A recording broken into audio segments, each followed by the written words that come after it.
Hello and welcome to Shaman Sister Sessions, episode 79. I'm Michelle Hawk and I'm here with my shaman sister, Catherine Bird. Together, we began this podcast almost 2 years ago at this point in our conversations. These are conversations that we were having anyway about the work that we do, about our personal practice and process as light workers, and about what we're doing here collectively. And so thank you so much for joining us. This is our special month of September where we're focusing on bringing healing into the realm of business and finances, and vice versa, bringing business and finances into the realm of healing and light work. So if you're joining us live, I hope you were tuning in last week when we talked about the business of healing. In case you missed it, you can go ahead and circle back on our YouTube channel or iTunes and Stitcher and have a listen, because that was some really awesome content and we are continuing to build on that throughout the rest of the month. Today we're speaking about prosperity consciousness. So we'll be looking at some of the ideas that we have collectively around prosperity, around the law of attraction, around wealth mindset. Next week, as we continue throughout this month of the special theme, we'll be welcoming special guest Chris Wilborn for a conversation on sacred finances. And then in the week, throughout this whole month of September, we have business, finances, money conversation as we're bringing all of this into the realm of healing. Thank you for joining us. Kat, how are you doing? I'm amazing. I'm really good. It's an exciting day because tonight, I'm starting my Immortal Warrior Staff Qigong class that I'm teaching for the next couple of months. And that's in person. And I just got my order of staffs in the mail. And so it's super exciting and it's going to be so much fun. I can't wait. Awesome. I'm so excited for you. That sounds great. And I'm excited as speaking of business and healing and business and finances in the realm of healing, I think I shared last week something that I am practicing over the course of this fall is taking a lot more time, really consciously booking out at least a week or so every month to dive deep into bridging these gaps, bridging the realm of business and entrepreneurship with my healing practice. And so this concept is very near and dear to my heart, as this is what I myself am doing throughout the rest of this fall. And I'll be sharing some practices and tips with you of what I myself am practicing. So I'm really excited to delve into prosperity consciousness. This is something that I've had a lot of fun with over the last couple of years. Kat, I know this is near and dear to your heart as an entrepreneur as well. Yeah, we hear a lot about it in terms of, I think when The Secret came out, everybody was like, oh, this is a thing. And we started to realize that our thoughts and our consciousness, where we're vibrating around things is how we're bringing things in or not bringing things in. And I would say we work with a lot of healers and people who are of service in the world, offering spiritual gifts or energetic gifts and so on. And this is generally something that comes up at some point or another. We have a lot of collective baggage and individual stories and things to work through when we're looking at our own personal prosperity. And then also, what is our prosperity as a collective of light workers and healers and those that are here to help raise consciousness? What is our collective relationship to prosperity in terms of how is it affecting our work in the world and our ability to create change, to collaborate, to come together, to have a greater effect on the planet? I love that. Absolutely looking at the individual, but as well as the collective relationship to prosperity. I think I also want to begin by bringing a little bit of definition and clarity to prosperity. When we speak about prosperity, most of us associate that with money. And there's a definition of prosperity that I heard from a training that I did that I really, really loved. And I'd love to share that with you all today. And this looks at prosperity, not only in relation to money, but in relation to the way that we're living. And this is prosperity. And you can go ahead and write this down if you like. I would put a little star next to this. Prosperity is the ability to function conveniently in the world, whether we have money or not. So prosperity is the ability to function conveniently, or you could add easily and conveniently in the world, whether we have money or not. And I think I really, really love that because it takes it out of the realm solely of how much is in my wallet or how much is in my bank account, knowing that that amount that feels prosperous is going to be different for everybody. So it's not about money. It's not about a number. It's about how are we living our lives, whether we have billions of dollars or millions of dollars at our disposal, or whether we have pennies, or whether we don't use money at all. But are we functioning and living conveniently and easily with grace in the world? And I think that's what we'll be talking about today, in addition to some of the money stuff. But please keep that in mind. Put a little gold star next to it in your notes as we talk about prosperity today.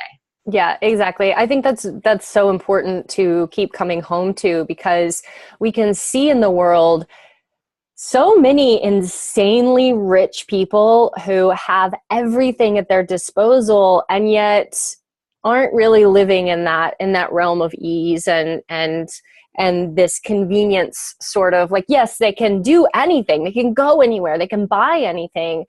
And yet deep down internally, there's a lot of restriction and compression around what it means to have this money, or to make this money, or to continue to have this money, not to lose the money. It can become an obsession that's very damaging to the psyche. And it's not that this equals that. And we can see other people. I'm kind of obsessed. This one of my weird things that I watch on YouTube is that I watch this tiny house show they're from New Zealand, and I find it infinitely fascinating because there's all of these people who have these tiny homes that they've built, and a lot of them have built them out of junk, like things that were being torn down, and they've put them up on land that their friend owns, and they're basically paying almost nothing to live their life, and they have their garden and they're living, and yet they're in that realm of prosperity, that what they need is there. They're contained within a system that supports them fully, even if they don't have a lot of financial, what we would maybe deem in certain societies what's necessary in order to have a happy life. Absolutely. So the realm of they're supported by this life that they have created, and they function very conveniently in their world. They function conveniently and they function easily. And yes, there is effort involved, I imagine, in, if they're gardening or sustaining or creating. And yet there is this aspect of, do we do that from a place of strain and constriction, or do we do that from a place of expansion? And I really, really love the idea of convenience. Is it convenient for me to direct my energy in this way? And really, that's what we're talking about in the realm of prosperity, is vitality. It is energy force. And whether that energy force comes to us through the food that we're eating or the money that we have, whatever that is, whatever feeds us and sustains us and allows us to function conveniently in the world. So I really love that definition. I love that idea. And I invite you, as we're talking about prosperity consciousness today, looking at those things, underline that in your notes, but then also apply that to, in what areas in my life am I functioning conveniently, regardless of whether there is money involved or not, or regardless of whether there is, it's bringing me money or etc. Because we might find that things that aren't necessarily bringing us money are bringing us vitality in other ways, or vice versa. Or perhaps the things that are coming with money are coming with great strain and effort or constriction in it, and we end up feeling more drained even though there is a financial exchange. So prosperity does not necessarily equal money, and money does not necessarily equal prosperity, although to be fair, there is usually some sort of correlation. But knowing that prosperity that we're talking about is around vitality and life force. If it does not expand our life force, then it is in the realm of poverty consciousness, which is the contrast to what we're talking about today: prosperity consciousness and poverty consciousness. Exactly. And I think it's important to speak about this poverty consciousness that is rampant in our society in when we're talking about prosperity consciousness. And I do see a little bit of sort of almost like victim shaming, right? That there's also this shame about being in this other consciousness, that you're somehow, it's all your fault that you're not attracting the money that you need. It's because of your consciousness. It's because you're creating those conditions. And so as we're having this conversation on consciousness, we also have to check ourselves when we use prosperity, these concepts, to further denigrate and shame ourselves because things aren't going great right this minute, or we're struggling, or we've been struggling, or things haven't worked out, or we make a bad decision, or whatever those things are. I think it's important for us always to remember that none of these concepts are here to make us feel bad about ourselves, to shame ourselves, to cause us to dig that hole and throw ourselves in it. It's more to shine light on the places where we haven't been aware that our thoughts, our internal reality, the things that we're focusing on and is what we're creating, which is creating whether we're feeling that ease and flow or not. Mm-hmm. Absolutely. And this idea around, you mentioned the shaming aspect. We've definitely spoken about this in past episodes. I know this is sort of a little personal pet peeve of mine. The idea of law of attraction shaming is what I've called it. And let's go into that. You mentioned The Secret already at the beginning of our conversation today, and the idea that with that, whenever that came out, what was that, like the 90s or something? I don't know. It was so long ago. It felt like. Yeah, this came out quite a while ago, the idea of introducing into the popular consciousness that thoughts become things. But then there's this, the temptation then is to then cause fault or cause harm, where if thoughts become things and your life is not in the place that you really want it to be, there must be something wrong, or you're doing something wrong, or you are not enough. And Right. And again, this looks, or this is focusing energy in that direction of the constriction. It's focusing it in shame and in blame. And again, looking at poverty opposed with prosperity, nothing to do with money, but from a not enoughness. If we look at prosperity as functioning conveniently in the world, whether we have money or not, from a place of flow and ease and expansion and all of that to say, not the contraction in the negative light, but the difference between contraction and constriction, where contraction is part of a natural flow of this energy, but constriction, where we own and internalize constriction from a place of pain, then this is kind of the defining piece of poverty consciousness of, I am not enough, I do not have what I need, I am not resourced, or whatever the deal is. And that speaking to poverty consciousness, regardless of the financial implications.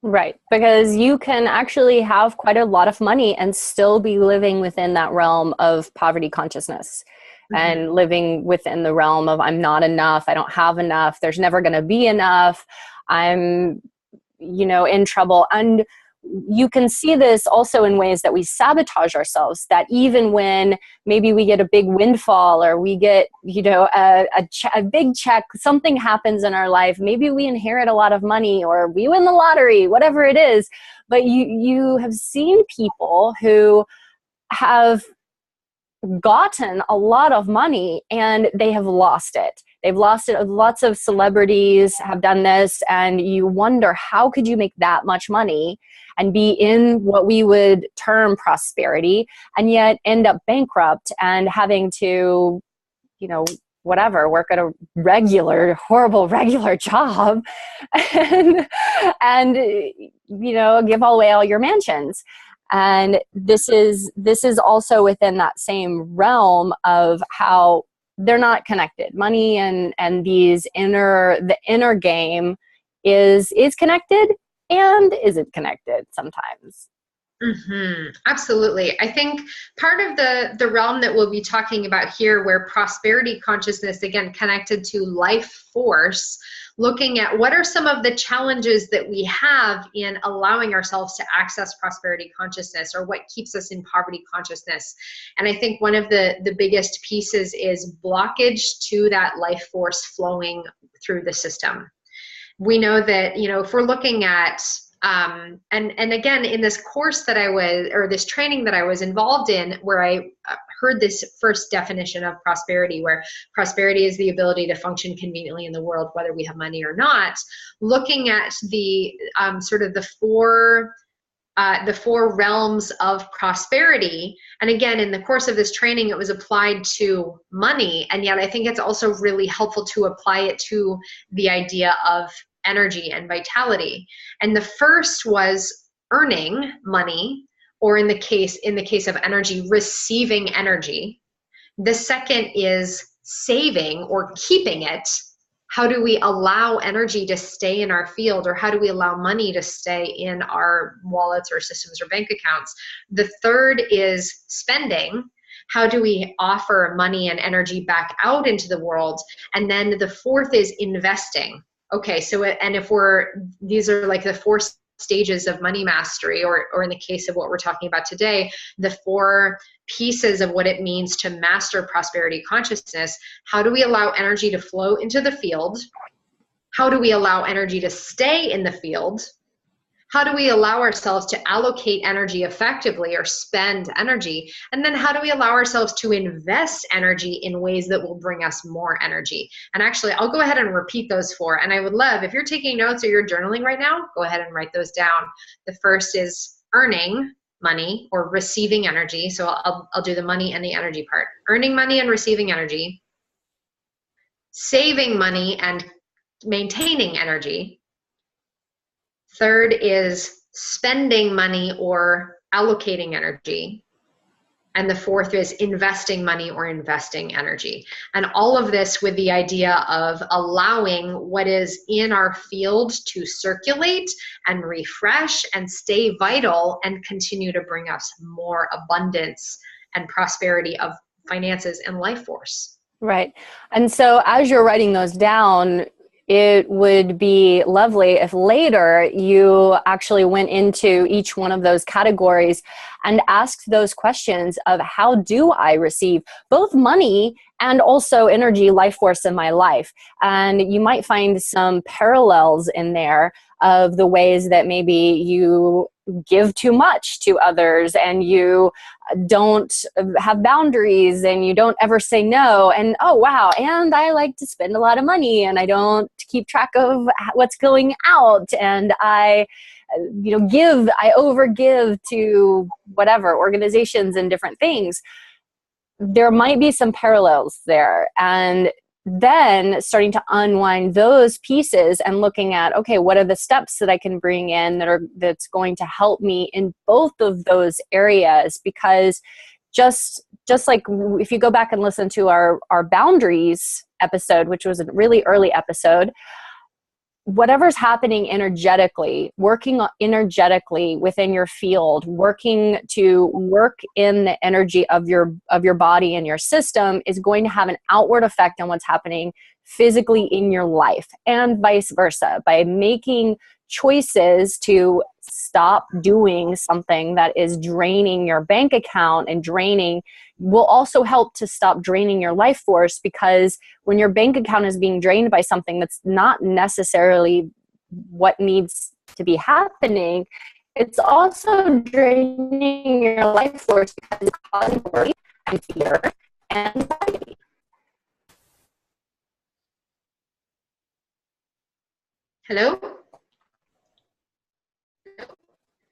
Did we lose you there? Hello?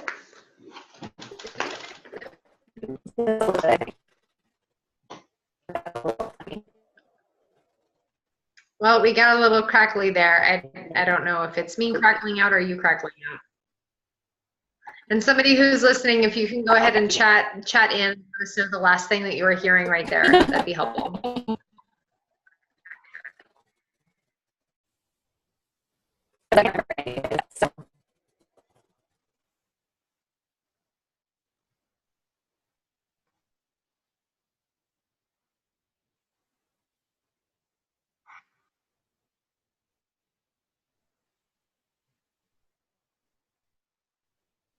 Hello?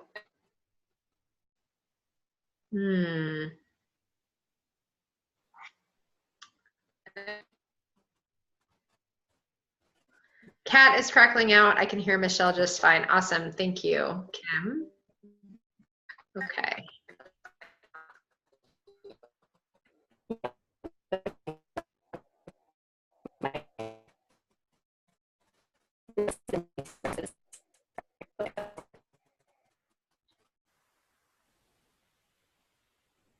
Okay. Well, as we continue to figure that out, if you can continue to hear me up, and we'll work out what's happening on Kat's end with the connection. As Kat was talking about, I'd like to emphasize the way that we do something is the way we do everything. So as we're looking at these patterns of, well, how, again, these 4 stages of money mastery, they go in order. That's the other piece I want to emphasize. If we cannot allow ourselves to receive, then we can't keep anything in the field, we can't put it back out, and we can't invest, and we can't be allocating our energy in a way that's really effective. Receiving/earning, saving/maintaining, spending/allocating, and investing, both energy and money. And it's easy for us as we're looking at these patterns. Maybe it's easier for you to look at the way that you are treating money in this realm, or maybe it's easier for you to look at the way that you're treating energy, but know that they are one and the same. Again, the way that we do something is the way we do everything. So I know we have people tuning in who are light workers, who perhaps have a little bit of a challenge receiving, who want to give everything to everybody else, or maybe, looking at analyzing our savings. Do you have a savings account? Is your savings account an envelope of money that you stuff under your mattress? Like, do you not prioritize the saving? And then how are you maintaining your energy field, or vice versa? And then spending money. Do you go out and you splurge all your money on a big thing that you think will bring you happiness, and then it ends up being a thing that you never engage with? Or like, do you put all your energy into something that you think will give you vitality, and then it ends up not doing that? So please, keep that in mind as you're investigating these relationships, and knowing that prosperity, again, is just as much about allowing ourselves to receive as it is in the maintenance and the conscious allocation and investment, and conscious working with our energy field as a body that we can use to continue to cultivate energy. I think that's another piece that I want to emphasize too. Right. And I think I fixed it.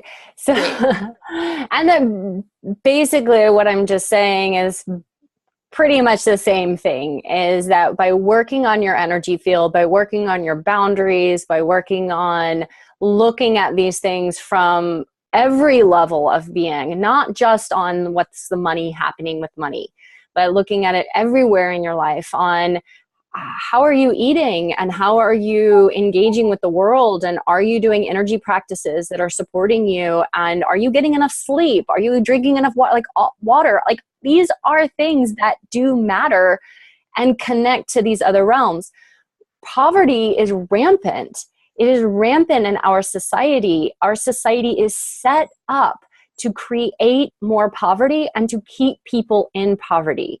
And when we start to look really deeply at poverty, we can see some consistent things that happen in places where people are in poverty, that they do not have access to nutritious, healthy food.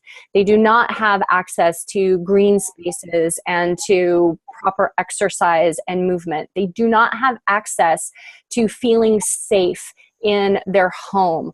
They don't have access to in this country, and especially in other countries, but even in this country, people who are in poverty don't even have access to clean water in a lot of places. So we're looking at, if you look at, okay, these things are connected to poverty and are connected, how am I still living in that, even if I don't have to? Sometimes it is worth the investment in yourself, to invest in yourself in new ways that maybe you don't allow yourself to invest by eating better food or taking care of yourself in a new way than we think. Sometimes we think, oh, well, I need to just like squeeze everything down and not expend any energy. Somehow that will help me. And instead, we're really just contracting the system. What are the things that are going to help me the most? And going against the aspects of being that we know create poverty in people's lives. Mm-hmm. Absolutely.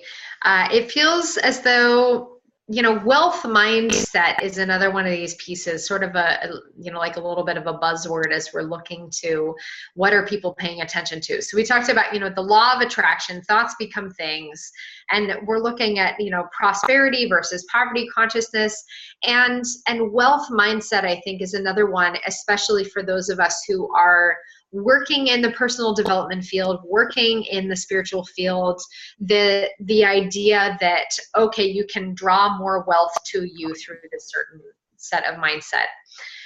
It feels like money gets special treatment whenever we're doing this work. And it's something that I've definitely had to catch myself in through learning these tools and techniques and coming into practice around this. And it's something that I hear a lot, as we're looking at, it's almost like the rules no longer apply when we're working with money. And so I'd really love for us to associate, for the purposes of this conversation, associate money with energy. Money equals life force energy, because it's a currency. And we look at the root of that word. Money is a current, right? It is something that is in a current, and it is in flow and participation.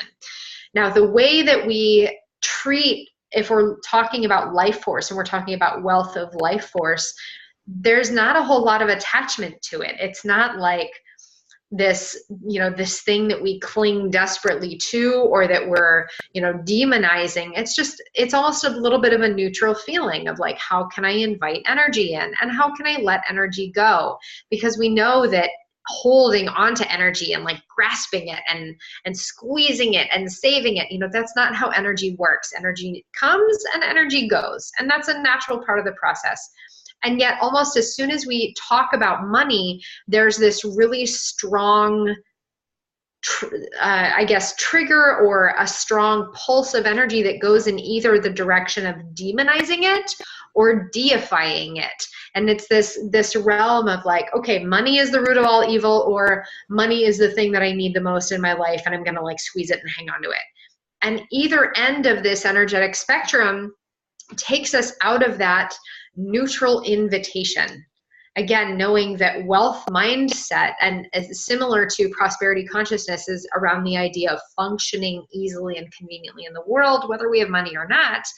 Those of us who are truly in our wealth, we know that there is enough, and we know that it is in flow. There is this aspect of spending money, offering energy out into the world, knowing that that creates room for more, right? So if we look at a current, we have a lake, water flows out, water flows in. Water can't flow in unless there's a space for it to go. So water needs to flow out in order for more water to come in. Same with money, same with energy. It's got to go out in order to come back. If we're holding, squeezing, it creates stagnation, which is not supportive of wealth mindset. So noticing, are we on either end of that spectrum of demonizing or deifying money or life force or whatever it is, and noticing at both ends of this spectrum, it creates constriction because it shuts down the flow. Yeah, absolutely. And we have so many, like, this trigger. Money is so triggering for so many of us.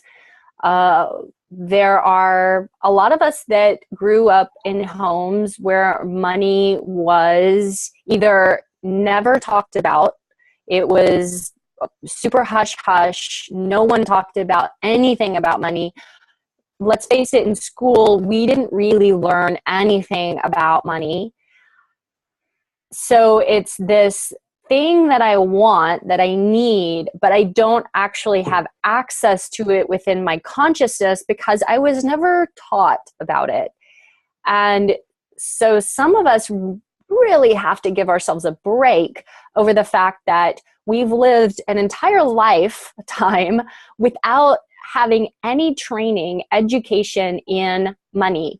And one of the things that is talked about is how a lot of people who have money, who come from homes where people have money, is that people who have money actually tend to talk to their children about money more.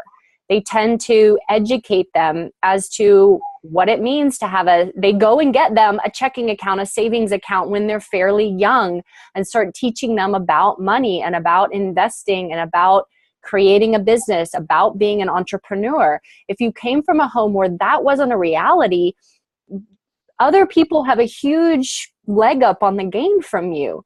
So give yourself a break. Like, oh, I was never taught about money. I was never taught that money was a good thing.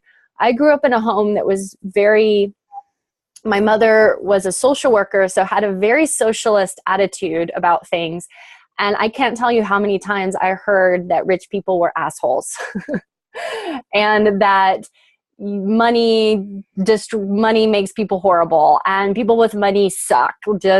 There was not a lot of appreciation for people who had money. And the other message I got was that there's not enough, that it's very stressful, that there's not enough. And I know that has been a deep belief that I have had to work through and uncover, is this concept of there's never enough money. And I'm always going to have to be in debt, and I'm always going to have to struggle for money. And I have created that throughout my life a lot. And so it's been necessary for me to look at those deeper beliefs and start to understand them from the perspective of the child that I was growing up in that situation, and then start to develop these new neural pathways that we're developing around wealth, around understanding, oh, no, wait, there is enough. And stop freaking out, because I used to freak out so bad about money. It was just insane. I would have panic attacks. Stop freaking out. There's always enough. The universe has supported me again and again and again and again. And sure, I have struggled, but somehow I've always been able to get by, whatever that means. Pay my rent, pay my bills, do what I needed to do. I've been shown again and again the generosity that is out there. And when I can connect to that and be in the flow of, oh, I can receive, I can let this in, I do have value. I have value, and I'm going to share my value with others and ask for them to give me money for that value, and see the return on that experience that I'm having again and again. Over time, I've started to trust it. And it takes some time, actually, to trust ourselves and to trust that we do have value. We want to see that, that we're right. We're like, oh, dude, is this going to work? Sometimes it doesn't. Sometimes we fail miserably and fall on our faces. And yet this concept of connecting to the generosity of the earth, of nature, of the universe, of the flow of universal life force energy of, okay, there is always enough energy. There's always enough.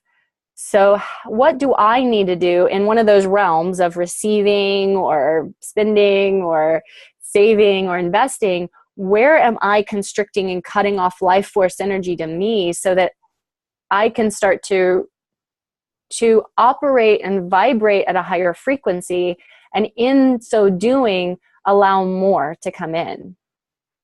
Mm-hmm. I love that you're talking about kind of the beliefs around, the beliefs that we have coming in around money, and the constrictions and the conditions that we place upon that.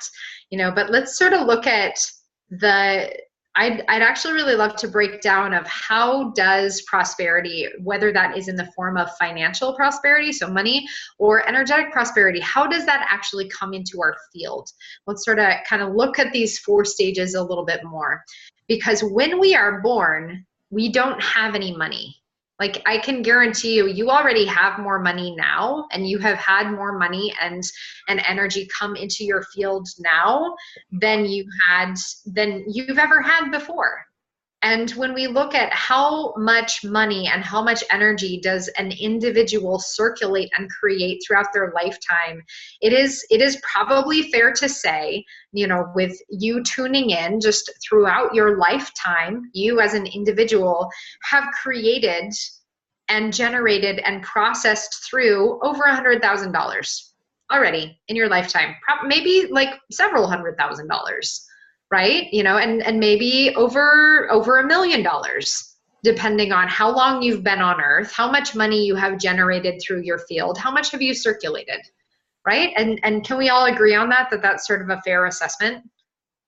Yeah. And don't take my word for it, but just, sort of keep that in mind if we're sort of assuming, okay, when I was born, I had zero money. There was no money in my field. And yet now, being however old we are, so I'm 31, and then looking at the jobs that I've had and the businesses or the business, singular, I've never had more than one business. This business that I've created, there has been money and energy continuing to process through my field. So looking at that in itself, you have already generated a massive amount of energy and money. So the problem, if we're looking at it now, well, why don't I have any money now, if that's the position that you're in, is then in the saving, spending, and investing part. But the first part of how does energy and money actually come into our field, so that first stage of prosperity, again, if we're looking at life force, when you're born, you don't have any money, but you have life force. We learn and we grow. And okay, so here's my amount of life force. And I'm going to take a little bit of this life force and devote it to something, to creating and enhancing the experience of somebody else in their life. And they're going to pay me for it. So whether that's like, okay, I go out and I get my first job. I am enhancing somebody else's experience. I'm making them coffee. I am, delivering their newspaper. I'm walking their dog, whatever it is, or, our first job that we ever have. Or babysitting kids, right? I am enhancing and giving some of my life force to somebody else for their life and their experience. Then they compensate me with money. That is me using my life force in order to generate income. Now, from that money, I can spend it all, or I can save 10% of it. And 10% of that money stays with me. A part of all I earn is mine to keep, and that just goes in my savings account. And then I continue to take this sliver of my life force energy and continue to offer it to somebody else. They continue to pay me. I continue to save 10%, and the rest that I'm spending, I'm buying clothes and I'm buying books and I'm paying for my college or whatever the deal is. And this continues to go throughout our life. And if it follows that we are setting aside, even if it's $1 out of every paycheck, you're saving something and you're accruing life force. You are generating a volume of currency in the form of energy or finances or both that is growing, and it is yours. It is yours to keep. And from that, we are, and from this circulation, we are paying our bills, we're making more money, we're, growing this fund to then invest in in our training, our livelihood, professional development, whether that's in the form of college or job training or whatever the deal is, to continue to amplify the amount of energy coming into our field in the form of life force or finances or both. This is a healthy financial flow. This is what I just described to you is a prosperous means of relating to energy and money. This is not what most of us do. No, this is not what most of us do. My parents never had any savings. They never had any investments. I was never taught that saving and investing was a thing. I was taught you make money, you spend money, you freak out. Like it was not a 4-step process. It was a 3-step process. Make money, spend money, freak out. Make money, spend money, freak out.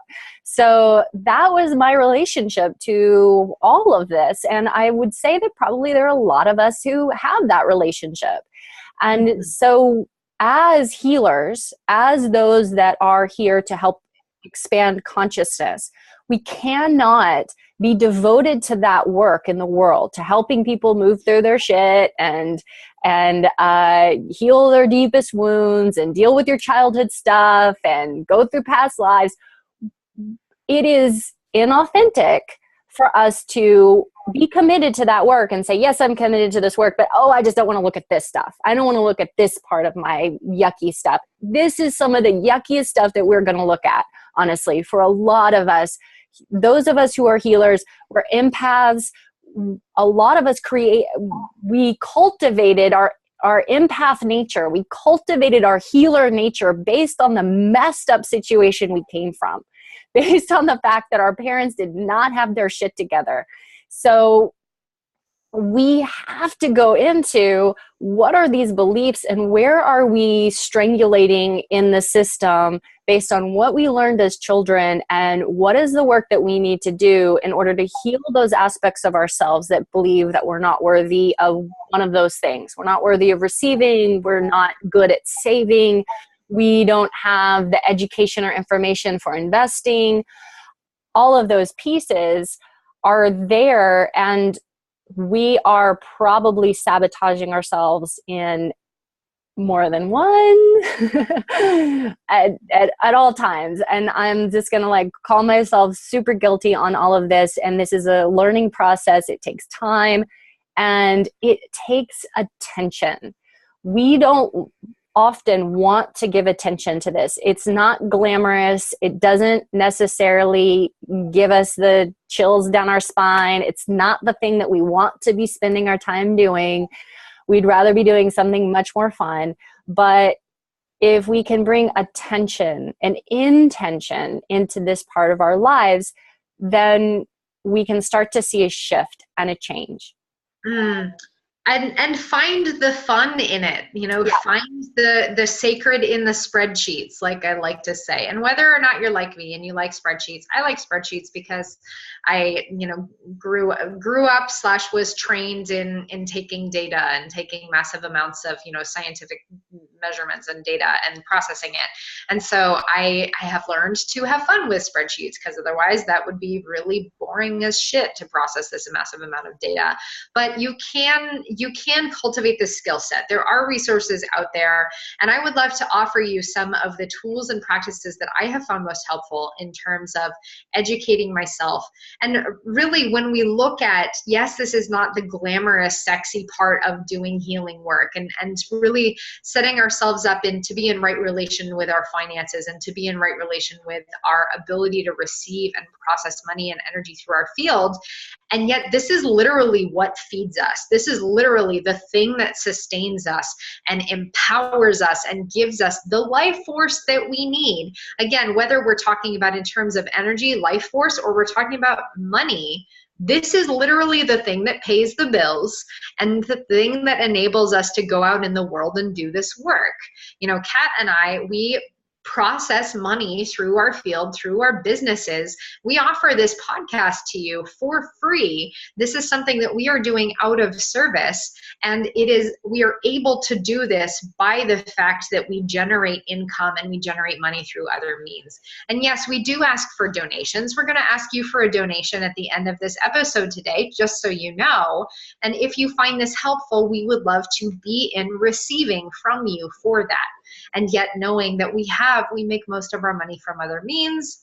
This podcast doesn't generate a whole lot of money. We're hoping to cover our expenses by putting this out there. And yet that's not the reason we're putting it out there. We're putting this out there in order to serve and in order to invest in our community and to uplift you and provide you the resources that you need in order to be in greater receiving and be in this flow of energy. That's why we do this work. And yet, this is behind the scenes. We do a lot of business development. We do a lot of analyzing of our income and our revenue and our expenses and all these things and profit margins and etc. And part of this, the goal of this month is to illuminate a little bit of that and bring it into the realm of attention. Like Kat was saying, spending attention on this and shining the light on it. I feel, in case you can't tell, like I'm talking loud, I'm talking fast, I'm excited about this because this is part of the new paradigm of what it means to be a healer in the world, is to be empowered and know our stuff about what it means in terms of cost of living and in terms of investing in ourselves and honoring our worth and honoring our value as light workers. This is absolutely essential. This is the thing that feeds us. This is the thing that enables us to put energy out in the world in this way. So please do whatever it takes in order for you to find the sacred in the spreadsheets, to find the fun in the finances, so that you can give yourself this gift and empower yourself with this vital piece of knowledge and skill set and information. Mm-hmm. So yeah, let's talk about some of these tools that you've been using, that I've been using. How can we support this new consciousness development? Yeah, I'm a huge fan of affirmations. So there are some really helpful affirmations that I have been practicing, and I'll go ahead and I'll list some of these off. If you're taking notes, I invite you to jot these down and play with these, continue to journal with them and meditate on them. The first is, I deserve to be wealthy. And there's a lot behind that. The very first in there is the affirmation, I deserve to be. And so if we have any challenges with that, we're not going to be able to access the I deserve to be wealthy. And the idea of deserving, there's a lot of unpacking the root of the word deserve. Part of I'm giving you the super bullet point, like fat, quick and dirty version of this, but the root of the word deserve is correlated to serve. And so by me being on earth, I am serving. So my very existence is in service and in benefit to the world. So I am serving with my presence. I deserve to be wealthy. Again, wealthy, talking about functioning easily and conveniently in the world from a place of grace, regardless of whether I have money or not. So there's a lot to play with in that, but I deserve to be wealthy, getting really on board with that idea.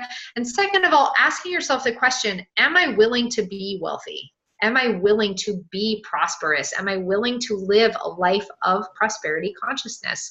And go deep in your meditation, go deep in yourself and ask yourself that question, legit, for serious, answering, I am willing to be wealthy. If there is any part of you that is not on board with that, you are going to continue to sabotage yourself.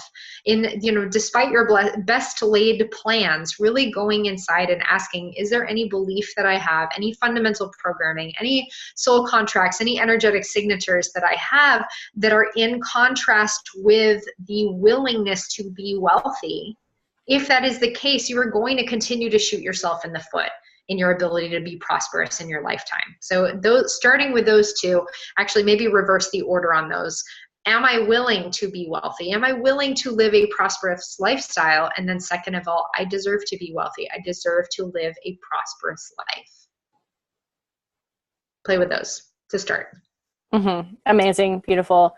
I would say for me, being who I am, I have to integrate this stuff with the way that my consciousness relates to things. So when I actually just started these practices this summer, they were inspired by this deeper work and inquiry into money and finances. I made some big changes and commitments this summer around this. And getting to taking it to the next level, right? Because I've still been in this thing of like, I'm making plenty of money, but like, I'm not actually doing the other pieces. So one of the things that I've done is that I do have an altar in my room that is devoted toward toward money, but a little bit more towards abundance and flow. And I have candles, and I have Oshun, and I'm working with her energy because she is a deity that I work with, and she's also connected to money and abundance and home and these pieces that I want blessings towards. And so working with that and building that and putting money in the jar every time that I have any change or anything that's like putting energy toward, lighting candles, lighting incense, being with that every single day. And I also, in my channeling program, my year-long program this year, when we worked with ancestors, I set up a new ancestor altar, and every day I burn this joss paper money that is supposed to, it's a Chinese tradition that is to help to burn the money to relieve the karmic debts of my ancestors. And in so doing, every single day, I'm putting attention towards, I light the incense, I light the candle, I burn the paper, I ask and I pray for the Lords of Karma and the Jade Emperor to relieve my ancestors from their karmic burdens, from their debts that they're holding, and in so relieving me from my ancestral debts and cutting the cords from any of that energy, helping to ease their suffering throughout space and time. These are the things that I'm asking for every single day, putting that intention and attention towards releasing myself from some energetic burdens that I'm carrying through my ancestral lineage and through the things that they have actually done in the past that were not in integrity and not in alignment, that I know that I have been holding within my field. Mm-hmm. Beautiful. Those are some really wonderful practices. I would also add in a movement practice or in any kind of, running or qigong or gardening or yoga or, even just sort of like swaying around, moving, breath practice. Again, coupling this movement or embodied practice with bringing energy into your field in order to expand the field. Because if we look at the correlation between money and life force energy, the more life force energy we are able and willing to hold in our bodies and in our field, the more money and the more flow we are able and willing to hold in our bodies and in our field. So this is something that I like to do when I'm doing a movement practice, especially running or any kind of, I like to do this if I'm like doing things that feel like I'm building muscle, especially. So any kind of body weight exercises or, I don't lift weights, but if you lift weights or if you're doing any sort of like squats or push-ups or anything like that, feeling the strength that is built in your body and welcoming, you can have this as an affirmation, I am willing or I am ready and willing, or I am happy and in receiving of holding this much energy in my field. I can hold this much energy in my body and in my field. I am capable of holding this much energy, holding and welcoming this much energy in my body and in my field. And by doing so, again, you're giving it a space to go in your body, in your energy field, and you're emphasizing to yourself, again, with a breath practice or with a muscular contraction, a physical holding of energy, that you are signaling to the universe and you're asking of spirit, I welcome in this energy. I can hold this energy. I am willing to have this much energy in my body. I love that. We can't really have this conversation without talking about gratitude, honestly. Like, we just can't. This is the secret, honestly. Like, the secret, who cares? The secret is actually just gratitude and being in gratitude for what we have, being grateful for all the food that we have, for the home that we have, for all of the money that comes in. When the money comes in, yay! Thank you, thank you, thank you. I'm so grateful for this money. This is such a blessing. This is so amazing.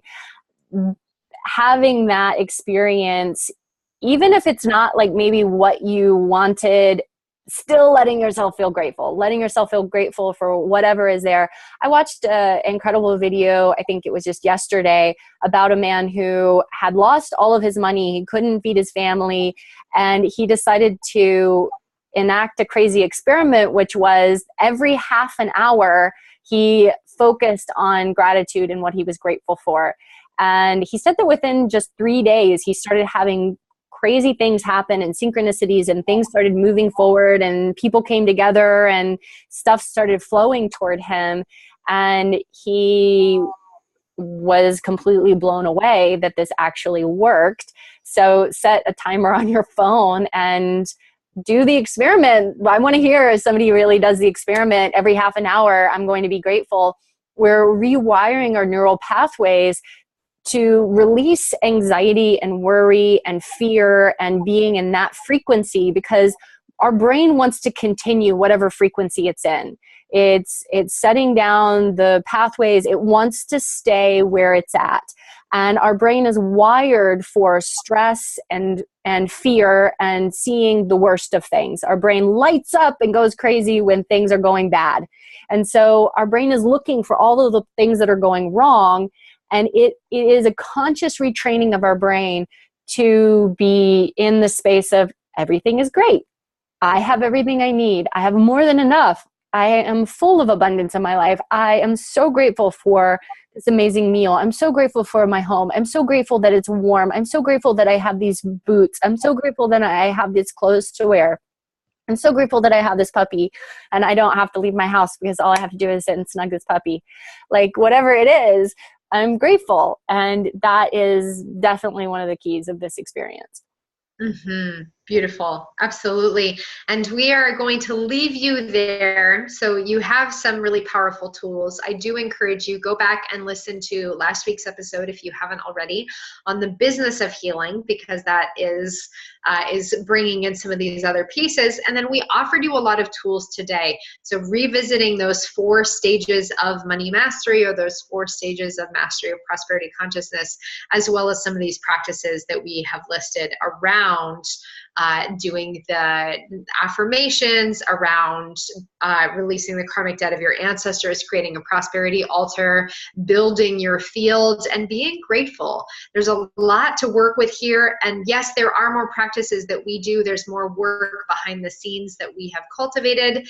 And yet, honestly, none of that can be built without the foundation that we just described today. So this is super, super important stuff. If you have any further questions or comments, you can go ahead and shoot us an email, shamansistersessions@gmail.com. You can contact us through our website, shamansistersessions.com. And remember, I said we were going to ask you for donations. So now is that moment where we are asking if you have received from this offering. Know that this is free and it always will be. We will not charge for this podcast. And we have, at this point, this is our 79th episode, which means that we have more than 79 hours worth of free content for you. If this is something that you value and you would like to support us in continuing to offer this work, we would love to receive from you and continue that cycle of energy. Let us receive so that we can continue to offer this out to you. You can do that on our Patreon page. That's patreon.com/Shaman Sister Sessions, all together. Patreon.com/Shaman Sister Sessions.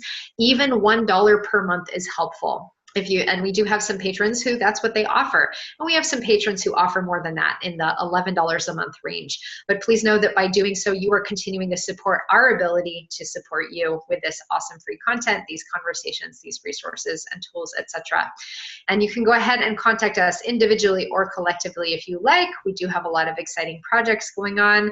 Kat, I know you have Immortal Warrior starting. Is that something that people can continue to join?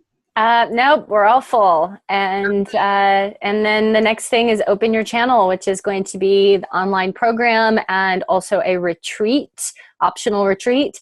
And that's going to start in October. So I am starting to do some promotion for that. If you are interested in channeling, mediumship work, in connecting to your higher self and your guides and bringing through the wisdoms, connect with me on that.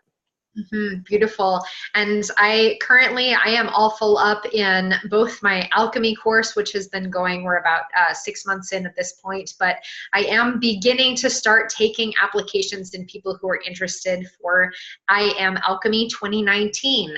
So if this is you, if this is something that you are interested in doing and mastering the cycles of change and transformation and claiming your own role as the magical creator and catalyst of your life and of the world around you, you can go ahead and contact me through my website, joyofenergy.com, or go ahead and put yourself on the interest list for I Am Alchemy 2019. I am also full up, but taking interest people for next spring of those practitioners, healers, coaches, yoga teachers, body workers, etc., who are interested in cultivating their practice and coming into a greater level of awareness, self-mastery, cultivating the foundations to put your awakening experiences and your trainings in the context of your life to live your original medicine. Again, that is all full up for this fall, but you can go ahead and shoot me an email if you would like to be on the list for 2019. And again, that's joyofenergy.com. Go ahead and contact me through the website or michelle@joyofenergy.com. Beautiful. And thank you so much for joining us. Thank you for the questions. Thank you for the participation. We trust that you received everything that you need and maybe even more. Please do join us next week, Tuesday, 1 o'clock Pacific time, while we welcome special guest Chris Wilborn for a conversation on sacred finances. Her work is amazing. I really love what she is offering. She is helping service-based practitioners and creative entrepreneurs open their bank account and love what they see. So if that is something that you would like to do, please join us next week for a conversation with Chris. It'll be great to have her, and make sure you tune in live so you can ask questions and share epiphanies as they come up, because I guarantee you'll have some. So thanks for joining us. And if you would subscribe to our YouTube channel or iTunes or Stitcher, then you will be supporting us as well. And if you have found value, just to share this on your social media platforms so that other people can also be tuning in. Beautiful. Thank you so much for joining us, and we'll see you next week.